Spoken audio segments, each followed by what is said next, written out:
the work of home can be a really significant opportunity for bonding and connection within a family.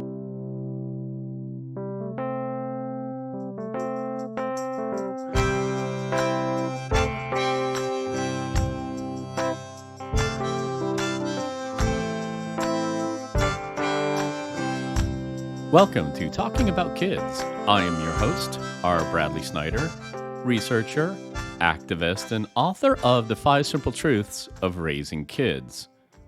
There are many things that I could say about the importance of home life.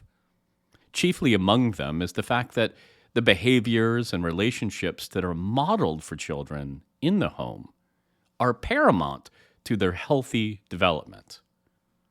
A close second is the fact that the work required to maintain a home and care for a family is undervalued in the marketplace.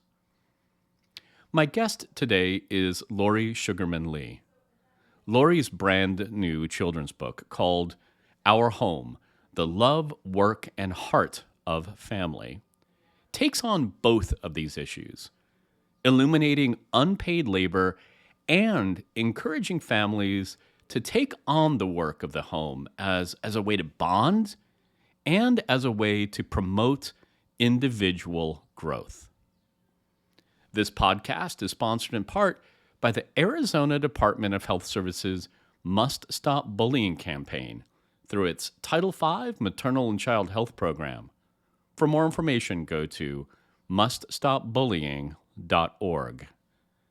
And now, the interview.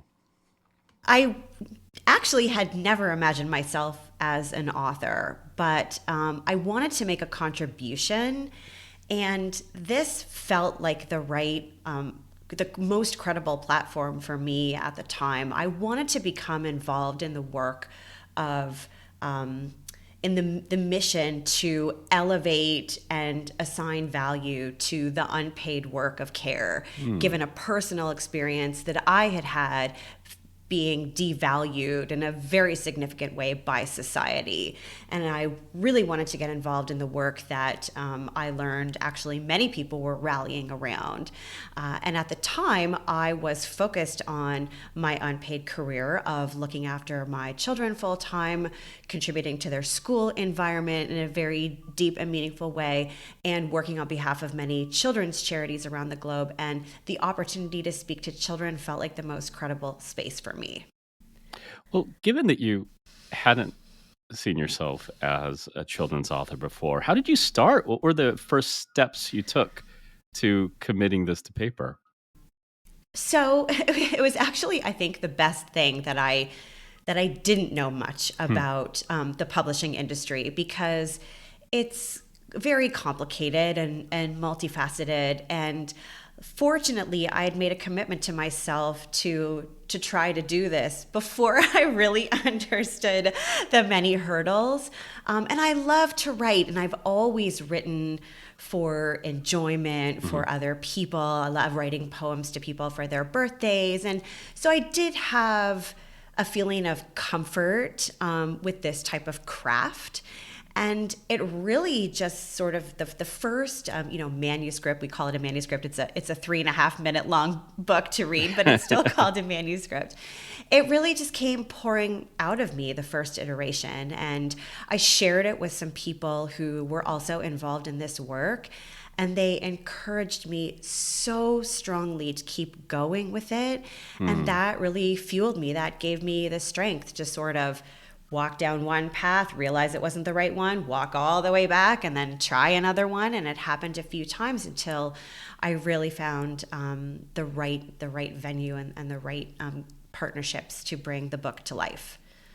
It's interesting that you say that you were motivated by your experience kind of performing unpaid labor and having it not to be valued. Now that I think about it, because I've had the pleasure of reading your book, I can see that in it, but I see something else. I see, like, if you were to ask me without knowing that, I would say that this book is about something else. Is there a second message to your work? And by the way, we should mention the book is called Our Home, the love, work, and heart of family. So, So is there a thank second you. message?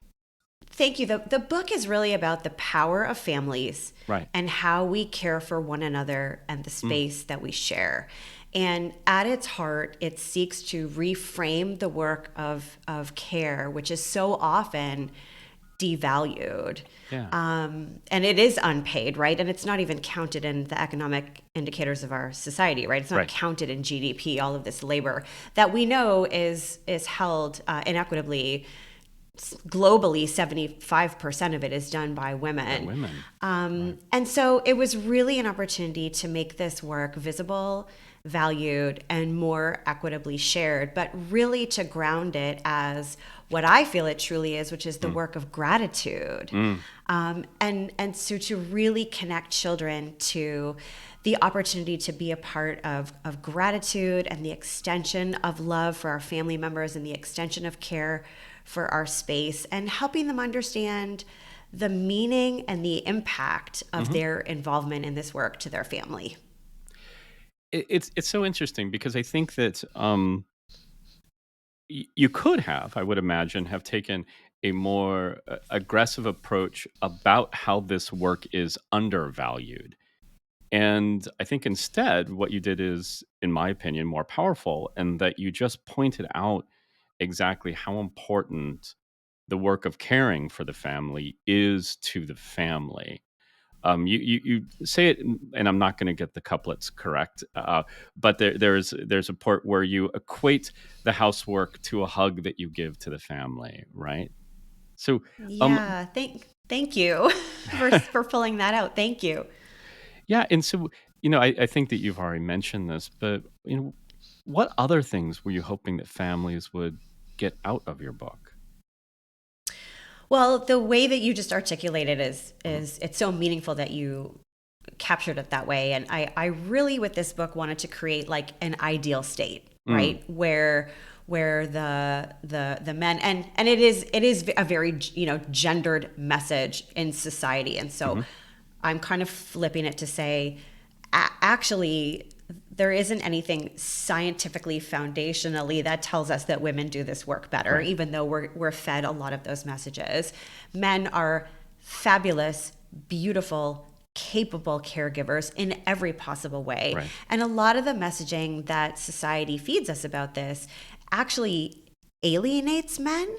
And Hmm. so, but there's when you look at the men in this story, caring for the babies and decorating the cakes and all of the things that they're doing, it seems right. It seems Right. natural. And that's what I want to show to the little boys who are reading this so that they feel empowered to participate and they know that they are trusted and wanted and needed and belong in this work as well. You know, it I have done a fair amount of research on generational differences, and I've often summed up the political environment that created Gen Xers. That was the big migration out of the home and into the workplace for women who had at that time had traditionally had not been given access to these career paths, and they had been only allowed to have this unvalued, unpaid labor in the home. The thing that we didn't do is make it we didn't allow for the other direction. We didn't set up the conditions where people would say, okay, we have this incredibly valuable work taking care of the home, taking care of families. We didn't see the Yeah. migration out of the workforce and into the home. We just saw it go one way, and of course it created the cynical Gen Xers like me who are underparented and under resourced. So I'm really glad that you're elevating kind of the value of taking care of family, of taking care of the home. There's a lot into that, obviously. But looking at your own experience, because you've implied that you were really kind of hurt by how your own contributions to not only your own home but unpaid labor, working on boards, working in the community was undervalued. Before that, you had been a communications strategist. And what was, tell me about how that experience informed this book. Well, that's a great one, and it's at a high level. It allowed me to reflect on how I was valued as a paid laborer versus how I was, unvalued as an unpaid worker. And my personal experience was that it was a disability insurance agent who rejected me for coverage, basically telling me that my thousands of hours of unpaid work didn't matter on his algorithm because there was no salary associated with it. Effectively, if something were to happen to me, there isn't a tangible loss. That was what he said to me, that homemakers, as he labeled me, can't be valued that high because there isn't a loss in salary if something happens to us. And it was such a bubble bursting moment for me to recognize that there is one metric for value, really, in our society. And despite the fact that we are raising the laborers of tomorrow, and this is the work that makes all other work possible, it's still not counted. And so I guess I really dug into my experience as a marketer and as a brand champion to look at this brand of stay-at-home mom that we use to describe, so many of these women who are like hustling like there's no tomorrow through every day to, create our communities and our homes. And I should say, the women who work outside the home are carrying, this heavy, inequitable load as well. But it was particularly at that time I had pivoted to unpaid work and was labeled as a stay-at-home mom, which is a previous professional never really quite sat right with me. I wasn't staying, I wasn't sitting. I mean, we were constantly in motion, and I was contributing to the same degree and to the same standards that I was in my professional career. And so I really wanted to try to reshape this notion of stay-at-home mom and rebrand it. And so I think I called upon my work as a marketer to start a lot of these conversations, and I started writing articles, and the first thing I did was to market myself in the LinkedIn environment, because I said, you know what? If I want this to be perceived by others as work, I have to understand how to shape it like that. And I say to women now, it's so interesting when we have young babies, we have like these baby journals where we note all of their milestones and their growth and how they're changing. And I encourage women who may be taking a pause to focus on family to do that same thing for themselves and record their shifts and their contributions and their achievements and their growth, because this is really an important thing to be able to articulate if and when you do decide to re-enter the workplace and you want to market the value of that time and the value of that work. Oh, I really like that. I really like it. Thank you. Is any other tips, by the way, for people who are doing that unpaid labor of staying at home and taking care of the family? Well, I think it's a real opportunity for reflection on the value of the choice. I mean, some of us were able to do it because we had the privilege of choice. Some people don't. Some people are doing it because they have to do it because they can't afford childcare in this country, or because they have a spouse who serves in the military and who's gone for long amounts of time, or a spouse who travels for another reason, or for whatever reason. So it's the privilege is not necessarily whether you stay home or whether you work. It's the decision. And so that's really an opportunity. And the bigger opportunity is for us as women to focus less on this divide, right? Another thing we have to reframe and market differently is, working mothers and non-working mothers. It doesn't help either one of us. And I think it's another one of those paradigms that was created by society to sort of create an unnecessary conflict. And I think all women need to support one another and understand the value of this work and the privilege of the choice to how engaged we are. But also, we need the involvement of men. And, we need men to understand, as Eve Rodsky says, that an hour holding a child's hand in the doctor's office is as important as an hour in the boardroom. Right. The impact can't, it's not something that we can, measure in dollars and cents. It's an overall contribution to family wellness, to societal wellness, and we're all in this together. Right. And so the other thing, that's really important to understand, I think, for men is that the inequity of this work in the home is becoming a wellness issue for women. Yeah. 80% of autoimmune diseases are diagnosed to women, and women are twice as likely to report on things like depression and anxiety. And it is a result of the weight of all of this. And so what I do as a coach, I'm also a family coach in addition to a budding children's book author. What I help people try to do is implement systems and create their family to be like a team. If you go into the office, you don't show up at your boss's desk and say, "Hey, how can I help? Like, what can I do today?" Everybody understands their role. Everybody has a sense of ownership and a sense of the value that they contribute. And so if you can organize your family in a similar way, right, founded in your values, founded in your standards, and with the application of systems that work for you, then we can start to not just shift the weight from women to men, but actually lessen the weight of, Right. Chores, which is another thing I want to rebrand with my marketing hat on. I'll talk about that in a second, but make this work more efficient and more enjoyable. And again, to see it through the lens of gratitude within a family. And if I may. Yeah. Yeah.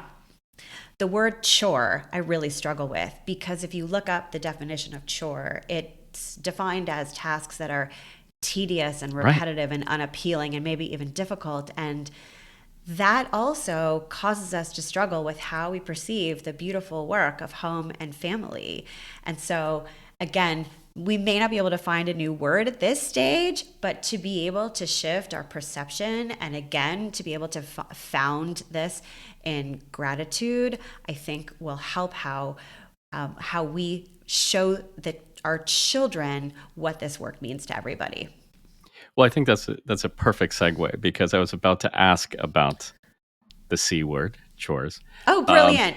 And so continuing with that discussion, though, at its core, I feel like our home, the love, work, and heart of family is about like showing, families really having joy in making this beautiful space that they share, and making these meals that they share. You talk a lot about pride in it, or that's implied throughout.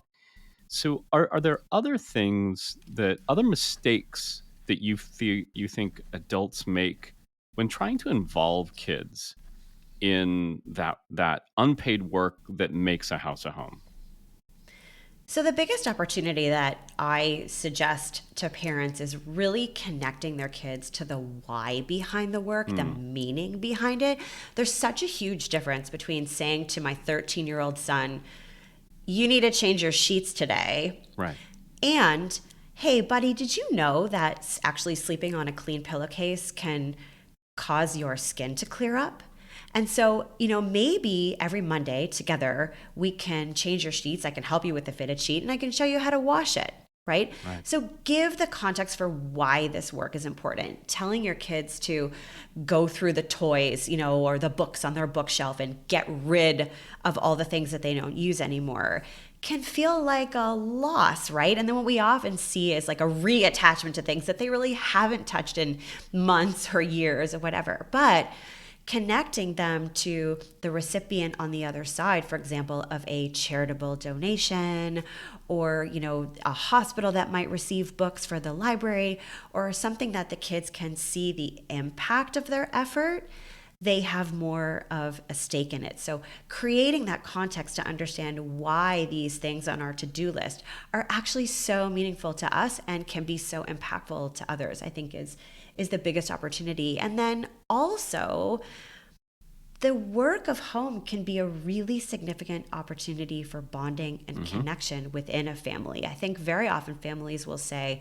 look, let's do what we have to do so we can do what we want to do, right? And what that does is it precludes the work of home from ever living in that second category. And Right. when I think back to my own childhood, I have beautiful memories of my dad and I, productively bonding and of feeling trusted by him when he told me to hold the ladder while he climbed up to the attic to pull out the lawn furniture, or, when we swept the garage together, when he taught me how to clean the barbecue or whatever it was. And so, there can be beautiful and critical points of connection between family members when we engage in this work together. And of course, you mentioned the burgeoning mental health problem, and we know that the counterbalance to the kind of adversity that's creating these mental health challenges, one of them, the building block of resilience, is that connection with other adults. That connection with a family unit is a building block of Yeah. resilience. So it's more than you're absolutely right. It's more than these tasks that you have to get through. There are cascading benefits of it. Yeah. Do you And think that there's there's research to show, oh, sorry. no, Yeah. please, there, There's research to show that involvement of children in the tasks of home right? later in life can impact their success, not only professionally, but in relationships. And, we are raising future Hmm. independence and likely future partners. And so empowering them with the knowledge and the confidence to engage in all this work is really setting them up for success later in life.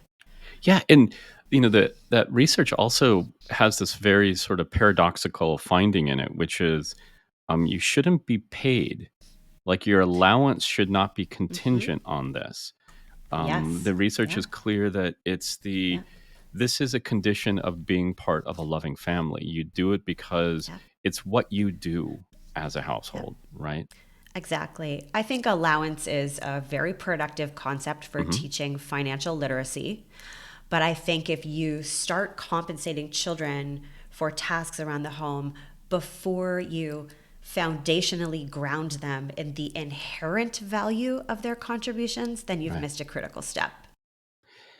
In your own experience, and obviously this isn't the literature, yours is a children's book. There's not a whole lot of room in it for this kind of discussion. But in your work with families, do you talk about explicitly talking about family values? Very much so. That is actually at the core of the most meaningful conversations around the work of home and Mm, family, because when you start to understand what's important to people, and that's a question you can ask of a very small child, yeah. even, what feels important to you about this space?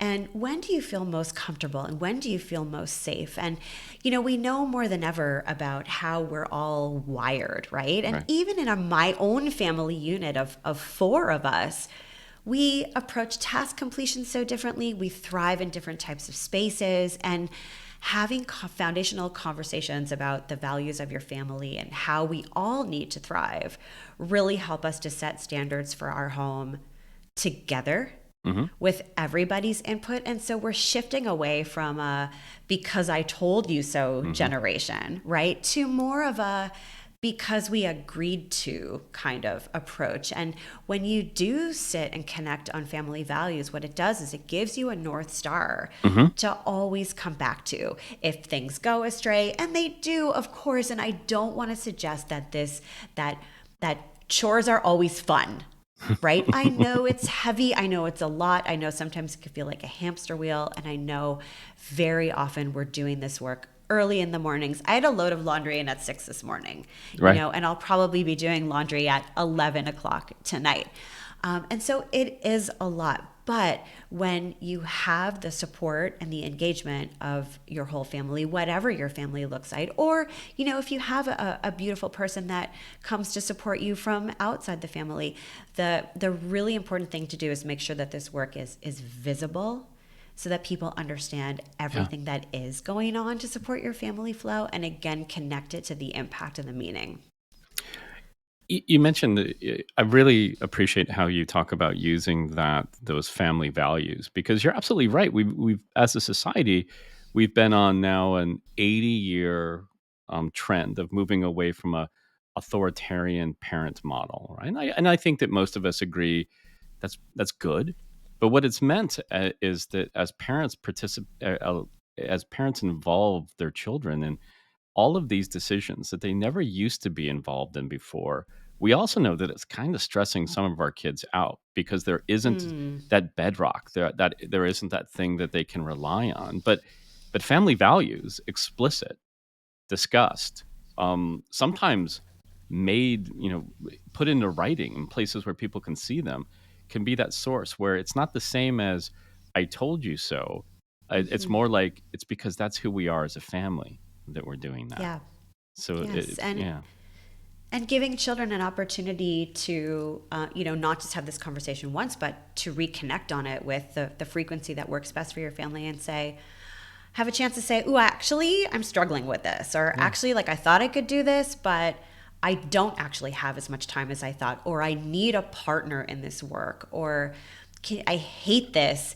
Can I switch off? Or right. actually, I have excess capacity, and I am building this muscle. I do want to take on more.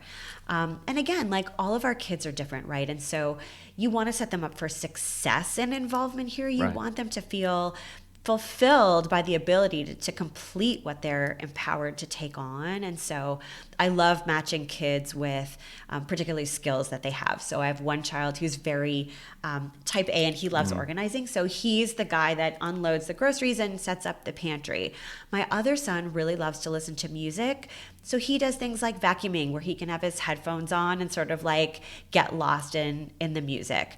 And then, there are some kids who will thrive better with a shadow or with a right. partner. And so things like laundry or yard work, where you can do that together, and then they can be sort of learning by osmosis. And then when they're ready, they'll let you know. Well, and that again, it's probably my second favorite part of your book. I'm going to talk about my favorite part in a second here, but my second favorite part was when you talked about, you described that somebody taking on that task that is maybe something that they used to need to do with help, but now it's something that they can do on their own. And by the way, listeners, when I say it like that, you're going to say it. That's not how it's presented in the book. It's absolutely presented in an entertaining way that children will get, not my unartful way there. But and if I'm not mistaken, that was very close in the book to what was my favorite part, which is you were talking. The illustration is of a young boy tracking in mud, and Hmm. it's you lead into it something about keeping the house clean, but if you don't, then you clean it up. And it's Yeah, that wonderful sense of that we want children to have, where they're not going to get everything right the first time, and if they don't, that's it. it's just something you clean up and you do again. That's it. This is not about perfection.